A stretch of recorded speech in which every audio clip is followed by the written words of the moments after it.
Hello বন্ধুরা, আজকে আমার রান্না করে দেখাবো লাউ পাতা দিয়ে পুঁটি মাছের রেসিপি। দেখতে থাকুন পুরো ভিডিওটা। তো লাউ শাক তো কেটে ধুয়ে নিব, আর এদিকে দেখো 2টা আলু দিয়েছি ছোট ছোট, আর এইদিকে পুঁটি মাছ আগে থেকেই বাছা রাখা ছিল।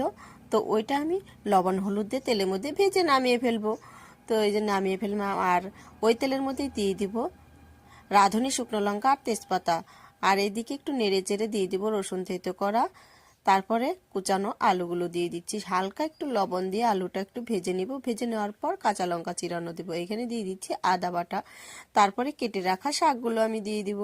আর ভিডিওটা ভালো লাগলে অবশ্যই সাবস্ক্রাইব, লাইক, কমেন্ট করে পাশে থাকবেন। স্বাদ মতো লবণ আর হলুদ দিয়ে নেড়ে চেড়ে নিব। এইভাবে নেড়ে চেড়ে নেওয়ার পর পরিমাণ মতো জল দিব।